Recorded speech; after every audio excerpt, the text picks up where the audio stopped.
জিন্দাবাদ জিন্দাবাদ। মানুষ খুনি কাজল শেখ কারণের বাইরে কেন বিজেপি সরকার জবাব দাও। ইনকিলাব জিন্দাবাদ সিপিআইএম করে পুকার, লাল ঝন্ডা করে পুকার। মানুষ খুনি কাজল শেখ কারণের বাইরে কেন বিজেপি সরকার জবাব দাও। খুনি কাজলকে গ্রেফতার করতে হবে। ইনকিলাব জিন্দাবাদ। মানুষ খুনি কাজল শেখ কারণের বাইরে কেন শুভেন্দু অধিকারীর জবাব দাও। ইনকিলাব জিন্দাবাদ। সিপিআইএম করে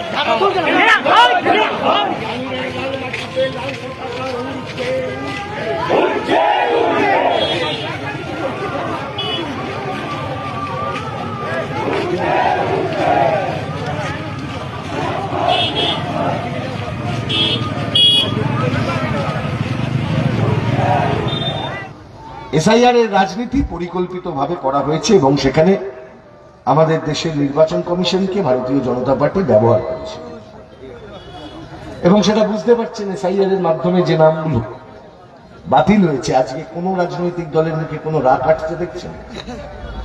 ভোটের আগে বলেছিল এসআইআর এর নাম তুলে দেবো, অ্যাপিল করুন, অ্যাপিল করে তুলে দেবো, আমরা দেখে নেবো, করে নেবো, বুঝে নেবো। বাস্তবটা হচ্ছে এটাই যে 27 লক্ষ নাম বাতিল হয়েছে, তার উপরে আরো প্রায় 8 লক্ষ নামের কাছাকাছি আপিল করেছে কারা? পশ্চিমবঙ্গ সরকারের বিভিন্ন জেলা শাসক, যারা নির্বাচনী আইন অনুযায়ী যাদেরকে জেলা নির্বাচনী আধিকারিক বলা হয়, তারা আপিল করেছেন। বলেছেন না, এরা 26 সালে ভোট দিয়েছে, 8 লাখ, 7.5 লাখ, 8 লাখ মানুষ, আদৌ এরা ভোটার নয়, আমরা সরকারি ভাবে আপিল করলাম।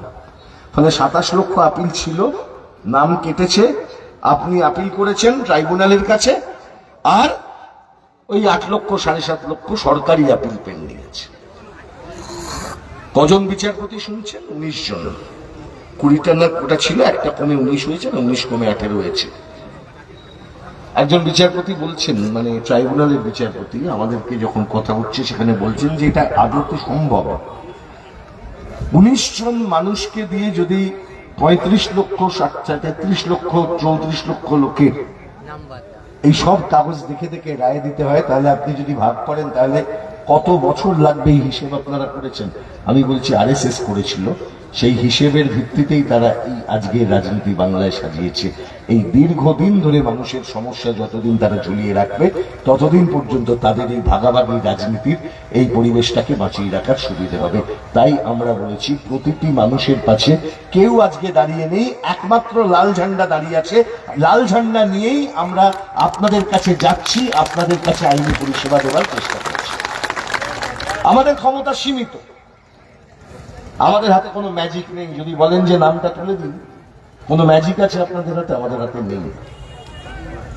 আমরা বলছি কোনো ম্যাজিকের দ্বারা এই কাজ সম্ভব হবে না। নাম তুলতে গেলে আপনি যে অ্যাপিল করেছেন সেই অ্যাপিল, তার শুনানি কবে হবে তার দিকে চেয়ে তাকিয়ে থাকা ছাড়া কোনো রাস্তা নেই। কিন্তু চুপ করে বসে থাকবেন? ইতিমধ্যেই তো বলে দিয়েছে আমাদের রাজ্যের মাননীয় মুখ্যমন্ত্রী, তিনি বলেছেন যে সরকার চলবে 3টি ডির ভিত্তিতে: ডিটেক্ট, ডিলিট, ডিপোর্ট। আর ডিপোর্ট কাকে বলে আপনারা দেখেছেন, আপনাদের এই জেলা থেকে হয়েছিল। সোনালী বিবি পুশব্যাক করিয়ে, ডিপোর্টের রুলও তারা মানেননি, পুশব্যাক করিয়ে পাঠিয়ে দিয়েছিলেন দিল্লি থেকে তুলে। আমি বলছি এই জন্য, কারণ কারা যাবেন এটা ভাবতে হবে। ট্রাইব্যুনালের কাছে যদি আপনারা যান, সবাই মিলে ট্রাইব্যুনালের বিচারপতিরা বলবেন আমরা 19 জন 20 জন বিচারপতি মিলে এত বড় ম্যাজিক করে দেবো। এই ম্যাজিক তোমরা ভাবলে কি করে আমাদের হাতে ম্যাজিক আছে? এটা তো হয় না। তাহলে আপনি কি করবেন? বিজেপি সরকার বলছে তারা কোনো সুবিধা নাকি দেবেন না। ইতিমধ্যেই একটা সার্কুলার করে বলেছেন ওবিসি সার্টিফিকেট নিয়ে, তারপর বলেছেন অন্নপূর্ণা ভান্ডার নিয়ে, তারপরে বলছেন যে তুমি যদি পাসপোর্ট আনো, ভিসা আনো, অন্য ডকুমেন্ট লাগাও, কিছুতেই কিছু হবে না। তোমাকে প্রমাণ করতে হবে গিয়ে যে কেন তোমার নাম বাদ গেছে, তোমাকে বলতে হবে।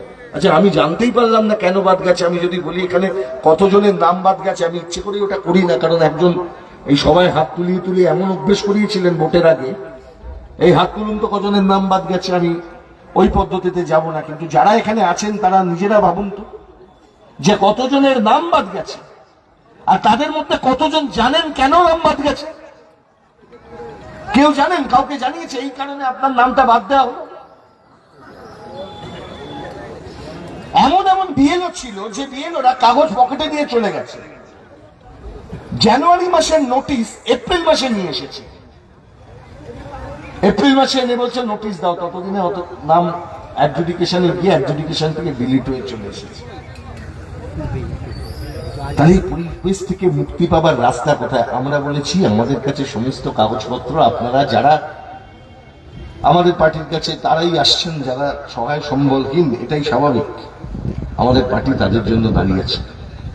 আপনারা কাগজ আমাদের কাছে জমা দিন, আমরা আমাদের যে সীমিত পরিসরে যে আইনি সুরাহা দেবার জন্য গোটা রাজ্য জুড়ে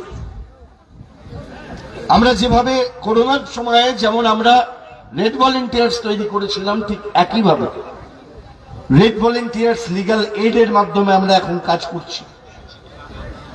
সুদূর ডোমকলের মানুষ, সুদূর ভগবানগোলার মানুষ, সুদূর সুজাপুরের মানুষ, সুদূর রতুয়ার মানুষ যখন তার নাম কেটে যাচ্ছে, সুদূর পাইকরের মানুষের নাম কেটে যাচ্ছে, সেই মানুষটিকে তার আপিল শুনানির জন্য তাকে যেতে হচ্ছে কলকাতা।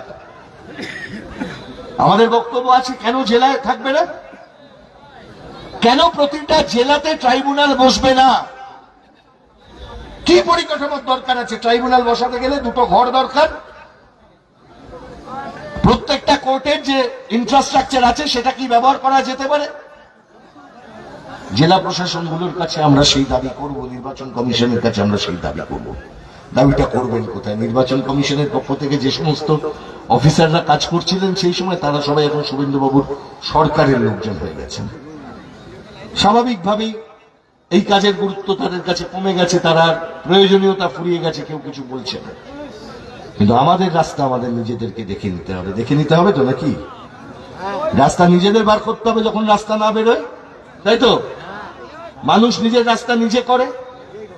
আপনারা তালিকা তৈরি করুন, অন্নপূর্ণা ভান্ডারের জন্য আবেদন কারা করেছেন, তাদের মধ্যে কাদের নাম ডিলিট, চলুন তাদের নিয়ে লড়াই হবে। একজন মানুষকে অন্নপূর্ণা ভান্ডারের যে সুযোগ সুবিধা আছে তার থেকে বঞ্চিত করা চলবে না, শুধুমাত্র এই কারণ দেখিয়ে যে তোমার নাম ভোটার লিস্ট থেকে ডিলিট হয়ে গেছে, তাই জন্য এই সুযোগ তুমি পেলে না। লড়াই করবেন, আমাদের পার্টি লড়াই করবে, তার জন্য আমরা আইনি পথের লড়াই করব, রাস্তার লড়াই করবো, তার জন্য প্রস্তুত আছি। ভোটার লিস্টে নাম নেই এটা দেখার পর মানুষ বিভ্রান্ত হচ্ছেন, বিভিন্ন মানুষ বিভিন্ন জায়গায় দৌড়ে বেড়াচ্ছেন। ডকুমেন্ট কোথায়, ডকুমেন্ট কোথায় করে মানুষ পাগলের মতন দৌড়ে বেড়াচ্ছেন। আমি গতকাল একটি জায়গায় ছিলাম, সেখানে মানুষ এসে বলছেন যে আমরা যে অ্যাপিল ফাইল করেছিলাম, তখন পঞ্চায়েত ছিল, পঞ্চায়েতে বসে বসে অ্যাপিল ফাইল করে দিচ্ছিল, আর অ্যাপিল ফাইল করবার সময় পঞ্চায়েতে ওই কাগজটাও রেখে দিচ্ছিল, তার সাথে যা যা ডকুমেন্ট আছে ওগুলোও রেখে দিচ্ছিল। আর তারপর থেকে পঞ্চায়েত প্রধান আর পঞ্চায়েতে 4 তারিখের পর থেকে যেতে পারেনি। মানুষের ডকুমেন্ট পঞ্চায়েতের ভেতরেই রয়ে গেছে, সেই ডকুমেন্ট তারা পাচ্ছেন না। আমি জানি এই ধরনের ঘটনা এখানেও ঘটে গেছে। গরিব মানুষকে তৃণমূলের নেতা আমরা তুলিয়ে দেবো, নাম দিয়ে দে, কাগজগুলো আমাদের দিয়ে, সব জানতেন, সমস্ত কিছু। যেমন ভাবে ভারতীয় জনতা পার্টি, ঠিক তেমন ভাবে তৃণমূল কংগ্রেসও। যে কারণ এসআইআর করতে দেব না বাংলায়, আমরা তখনই বলেছিলাম যে মমতা বন্দ্যোপাধ্যায় নিজে এসআইআর এর সুবিধা পেতে চলেছেন, আর সেই সুবিধাটা হচ্ছে এই আজকে দেখতে পাচ্ছেন না, বিজেপির হাতে গোটা রাজ্যটাকে তুলে দিয়ে কিরকম এখনো জেলের বাইরে রয়েছেন। যার জেলের ভেতরে থাকার কথা ছিল তিনি জেলের বাইরে এখনো পর্যন্ত রয়েছেন। কেন মমতা ব্যানার্জি বা তার ভাইপো গ্রেফতার হবে না বলুন তো? কেন কাজল শেখ এখনো বাইরে আছে বুঝতে পারছেন না? ভালো তৃণমূল বাইরে আছে তো। খুনের মামলায় বাইরে আছে, 15 সাল থেকে মামলার ট্রায়াল শুরু হয়নি। এটা ভারতের সুপ্রিম কোর্টের সামনে নিয়ে যাবার মতন একটা ঘটনা যে 15 থেকে 26 পর্যন্ত একটা মার্ডার কেসের ট্রায়াল পর্যন্ত শুরু করতে দেয়নি এই কাজল শেখ এবং তার তৃণমূল কংগ্রেসের বাহিনী। আগামী দিনে এই সমস্ত বিষয় নানুরে বন্ধ করতে হবে, আইনের শাসন প্রতিষ্ঠা করতে হবে। আনন্দ দাস হত্যার বিচার আমাদের আনতে হবে, আমাদের চেষ্টা করতে হবে সর্বোচ্চভাবে যেই হত্যাকাণ্ডের বিচারও যাতে আমরা পাই। সমস্ত সাক্ষীকে হস্টাইল করা হয়েছিল। কেন করা হয়েছিল? কারণ ওই যে রায়টা পেতে হবে, কোর্ট আমার, অফিস আমার, আদালত আমার, পুলিশ আমার, জজ আমার, আমি যা বলবো তাই হবে। হবে না। পরিস্থিতির বদল হচ্ছে, তার সূত্রপাত আজকের এই সভায় হয়েছে। নানুরের মানুষ ইতিহাস রচনা করেছেন, ইতিহাস রচিত হবে, নানুর থেকে ইতিহাস রচিত হয়। কবি চণ্ডীদাসের মাটি তো। শুনো হে মানুষ ভাই, সবার উপরে মানুষ সত্য, তাহার উপরে নাই। ভেদাভেদের রাজনীতি এখানে চলবে না। ওই বলছিল যারা মিটিং এ কোথায় মাইক বাঁধতে গেছে, বলছে না না এখানে কেন মাইক বাঁধবি, এখানে কেন পতাকা বাঁধবি, এখানে কেন মিছিলে যাবি, সিপিএম এর মিছিলে যাবি, এতে কেন যাবি। বিজেপি হয়েছে ইদানিংকালে, নতুন নতুন বিজেপি তারা এইসব কাজ করছে। কিন্তু আবার বলছি যে আবার বলার সময় এসেছে, এটা হচ্ছে নানুরের মাটি, যে নানুরের মাটিতে লড়াই আন্দোলনের মধ্যে দিয়ে এখানকার খেটে খাওয়া মানুষের ঘামের দামের দাবিকে সামনে রেখে আমাদের এই লড়াই।